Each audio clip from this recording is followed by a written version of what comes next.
जय हिंद। देखिए बच्चों, कक्षा आपका 11 चल रहा था, चैप्टर 8वां है। 8वें चैप्टर में हमने जो आपका पर्सनावली है 8.1 का हमने बेसिक बताया था, फार्मूला, और उसमें एक उदाहरण भी हल करवाया था।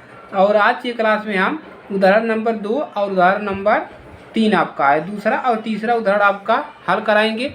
जो आपके बोर्ड पेपर में 4-4 नंबर के पूछता है, या 4 नंबर का पूछे या आपका 3 नंबर का पूछेगा ही पूछेगा, तो आप लोग को इसको प्रश्नों को तैयार कर लेना है। तो चलिए, दूसरा उदाहरण आपका है, यदि दिया है यदि कोण बी और कोण क्यू ऐसे न्यून कोण हों जिससे कि साइन बी जो है बराबर रहे साइन क्यू के, तो सिद्ध कीजिए कि कोण जो बी है बराबर है कोण क्यू के। यानी कि आपको कोण बी को कोण क्यू से बराबर करना है। तो चलिए इसको कैसे लगाएंगे। सबसे पहले हम दो त्रिभुज ले लेंगे, समकोण त्रिभुज ले लेंगे दो। एक त्रिभुज ले लेंगे, यहाँ पर कोण बी दिया है और कोण क्यू, तो एक त्रिभुज लेंगे ABC और दूसरा ले लेंगे PQR। तो क्या लिखेंगे आप लोग, हल। हल में आप लोग लिखेंगे, साथ साथ लिखते चलिए। तो लिखिए आप लोग हल। हल में क्या लिखेंगे, लिखेंगे माना दो, क्या मान लेंगे, माना दो समकोण त्रिभुज कौन सा ले लेंगे, ABC, तथा देखिए कोण बी का मतलब जो बी एक बी है ये बीच में आना चाहिए, कोण क्यू का मतलब क्यू आपका बीच में आना चाहिए, तथा कोण PQR हो। देखिए क्यू जो क्यू है वो कहाँ पर आ रहा है, बीच में। तो हमने दो कोण ले लिया, तो समकोण दो ले लिया। तो चलिए यहाँ पर हम बना लेते हैं उन कोणों को। तो इस प्रकार से हमने क्या किया, दो कोण ले लिया। तो दो कोण ले लिया, इसका नाम दे दीजिए AB और C।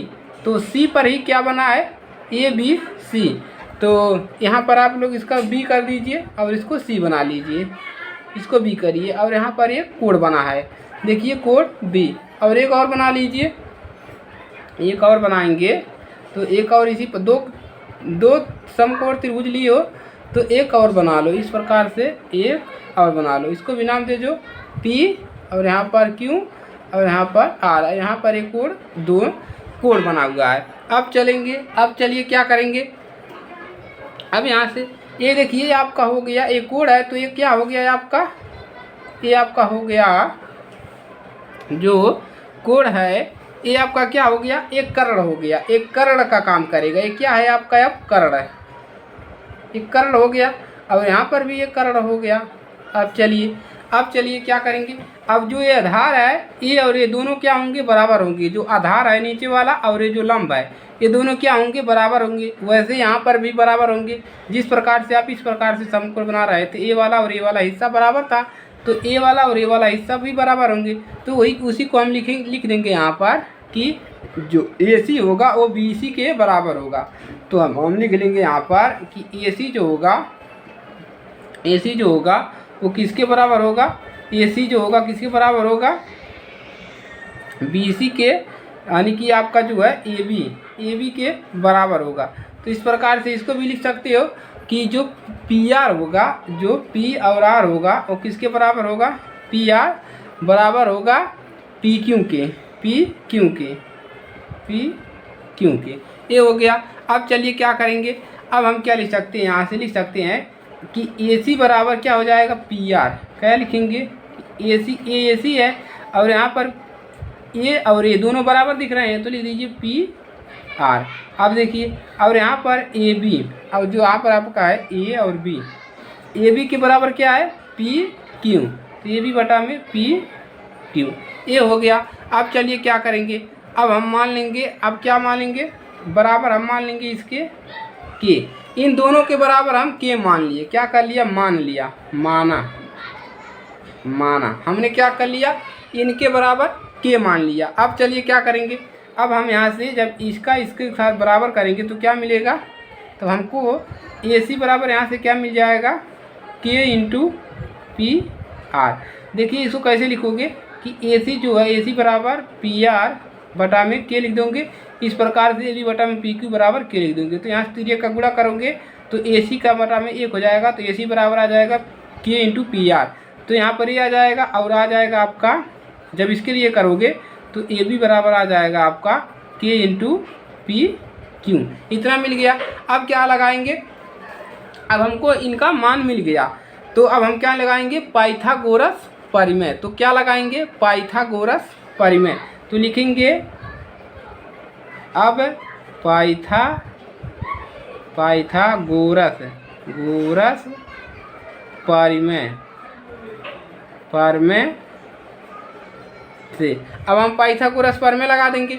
अब चलेंगे, पाइथागोरस जब परिमेय लगा देंगे तो हमारा क्या होगा, तो यहाँ पर क्या है BC, तो यहाँ से क्या हो जाएगा BC का स्क्वायर बराबर क्या हो जाएगा AB स्क्वायर और माइनस होगा AC का स्क्वायर। क्या हो जाएगा, A आपका हो जाएगा कर्ण। कौन सा कर्ण होगा, A वाला कर्ण होगा और ये होगा आपका आधार हो जाएगा और ये लंब हो जाएगा। A भी कर्ण होगा और ये आधार, ये आपका कर्ण नहीं होगा, ये चलिए गलती हो गया, ये नहीं होगा, A वाला कर्ण होगा आपका कर्ण और ये कर्ण होगा, ये कर्ण होगा। चलिए ये हो गया। अब यहाँ से इसके बराबर हो, अब यहाँ से भी लिख सकते हैं इसको भी कि QR स्क्वायर जो है वो किसके बराबर है, PQ square minus PR square. अब चलिए यहाँ से क्या लिखेंगे, अब अगर हम इसको स्क्वायर हटाएंगे तो यहाँ पर क्या चढ़ जाएगा, रूट चढ़ जाएगा। तो AB स्क्वायर माइनस AC का स्क्वायर, ये हो गया।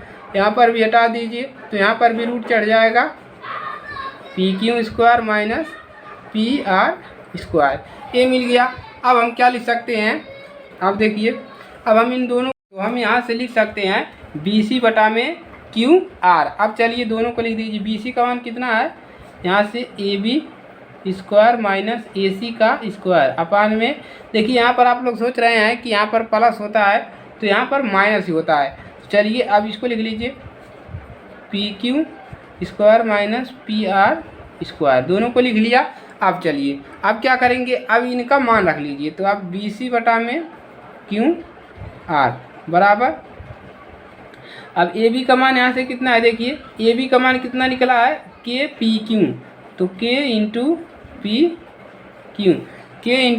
PQ, तो K का स्क्वायर हो जाएगा और इसका स्क्वायर माइनस PR और AC का मान रखिए कितना है, तो K है तो इसका भी square, K square into PR का स्क्वायर अपान में क्या मिलेगा, अपान में मिल जाएगा अंडर रूट में PQ का स्क्वायर माइनस PR का स्क्वायर।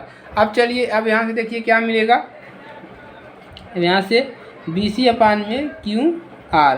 अब यहाँ से देखिए एक के हम क्या करेंगे, एक के यहाँ से कॉमन करेंगे और यहाँ पर क्या बचेगा PQ माइनस PR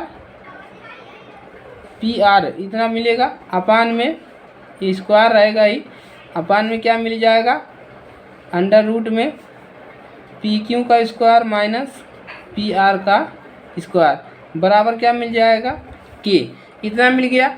अब चलिए अब क्या करेंगे, अब हम लिख देंगे कि AC बराबर PR है, यहाँ से देखिए AC बराबर PR है और बराबर में लिखेंगे और AB जो बराबर है किसके है, PQ के। हमने शुरुआत में लिखा है कि जो AC बराबर PR है और AB बराबर PQ है। अब चलिए तो यहाँ से हम अब ये लिख सकते हैं बराबर में कि BC बराबर भी है QR की, क्योंकि हमने यहाँ पर सिद्ध किया कि जो BC है वो बराबर होगा QR की। अब क्या लिख सकते हैं यहाँ से कि जो कोण होगा आपका ACB वो बराबर होगा कोण PRQ के। तो हम कह सकते हैं अतः हम क्या कह सकते हैं कि जो कोण B होगा वो बराबर होगा कोण Q के, इतना बराबर होगा।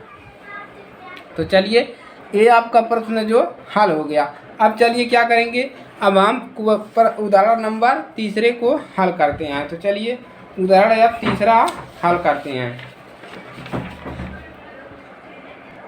तो चलिए बच्चों आज के लिए सिर्फ इतना ही, और आज का प्रश्न यहीं पर रख देते, एक ही प्रश्न हल करवाएंगे और नेक्स्ट क्लास में आपका अगला प्रश्न हल होगा, यानी कि उदाहरण आपका तीसरा चौथा पांचवा हल होंगे। तो आज के लिए सिर्फ इतना ही, मिलेंगे नेक्स्ट क्लास में। तब तक के लिए जय हिंद जय भारत। पढ़ते रहिए और तैयारियां करते रहिए।